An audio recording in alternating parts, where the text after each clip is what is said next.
Walaupun saat ini seluruh dunia, khususnya di Indonesia masih dihadapkan pada masa pandemi, namun Hari Raya Idul Adha bukan berarti ditiadakan. Sama halnya seperti Idul Fitri atau Lebaran, hanya saja bentuk kegiatan dan berbagai aktivitas di dalamnya diatur agar tidak membuat kondisi pandemi semakin parah. Begitupun dengan Idul Adha, esensinya adalah pada bagaimana kita melaksanakan ibadah kurban, semakin bertakwa kepada Allah Subhanahu wa Ta'ala, dan terus meningkatkan ketakwaan kita dengan berbagai bentuk ibadah.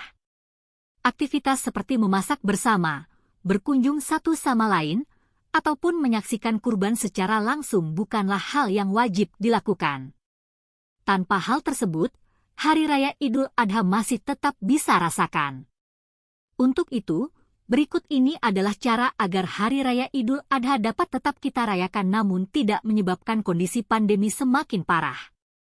1. Laksanakan sholat Idul Adha di rumah. Walaupun melaksanakan sholat Idul Adha di rumah saja, namun tetap kita bisa melaksanakannya bersama keluarga atau jikapun harus sendiri kita bisa menghidupkan suasana Idul Adha di rumah dengan nuansa takbir atau zikir kepada Allah Subhanahu wa Ta'ala. 2. Tidak berkerumun dan menjaga jarak saat pelaksanaan pemotongan hewan kurban. Hindari bersalaman, berkerumun, atau melaksanakan aktivitas yang mengundang banyak orang dan menimbulkan keramaian. Jika hal ini dilakukan, maka akan membuat virus menjadi lebih mudah menyebar dan COVID-19 akan cepat menginfeksi ke banyak orang. Bagi panitia kurban Idul Adha, maka wajib untuk membatasi panitia serta orang-orang yang melihatnya. Jika bisa, maka dalam wilayah pemotongan hanya ada panitia inti yang terlibat saja, sedangkan warga yang hanya melihat-lihat tentu harus dilarang.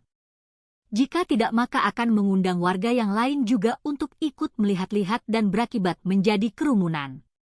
3. Pastikan kesehatan menggunakan masker double bagi panitia Idul Kurban. Bagi panitia kurban, pastikan kesehatannya dan telah menggunakan masker double. Panitia kurban harus dipastikan telah divaksin COVID-19 dan juga bebas dari COVID-19. Untuk itu perlu pemeriksaan dan tes sebelumnya, agar proses pelaksanaan pemotongan aman dan lancar. Usahakan ada area khusus untuk istirahat, sehingga panitia kurban yang ingin makan dan minum bisa di area khusus. Area khusus ini juga harus dipastikan kesterilannya serta diatur agar tidak menjadi kerumunan. 4. Antarkan daging kurban ke lokasi atau rumah penerima manfaat. Untuk menghindari kerumunan, sebaiknya panitia memberlakukan distribusi daging kurban secara langsung ke rumah penerima manfaat. Hal ini dilakukan agar tidak membuat penerima manfaat menjadi mengantri dan terjadi kerumunan. Memang akhirnya panitia harus menggunakan kendaraan, harus ada budget untuk mengantarkan langsung. Namun, hal ini jauh lebih aman dibandingkan penerima manfaat harus berkerumun dan berebut daging hewan kurban di lokasi. 5. Tidak melaksanakan silaturahmi fisik dan berkumpul. Hindari untuk bersilaturahmi fisik dan berkumpul-kumpul. Memang Hari Raya Idul Adha lebih menyenangkan jika bisa berkumpul bersama orang tersayang, atau mungkin masak-masak dan makan bersama daging kurban yang didapatkan.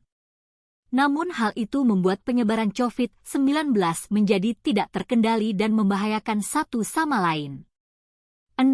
Maksimalkan aktivitas dengan fasilitas online. Di zaman sekarang, segala aktivitas bisa kita lakukan secara online.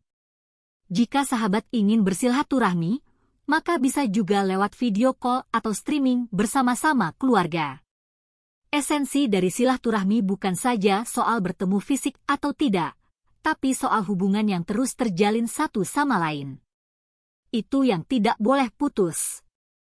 Selain mempersiapkan untuk merayakan Idul Adha, jangan lupa juga untuk melaksanakan ibadah kurban di tahun ini. Semuanya adalah bukti Allah Subhanahu wa Ta'ala masih memberikan kesempatan pada untuk lebih banyak bersyukur dan bertakwa kepadanya.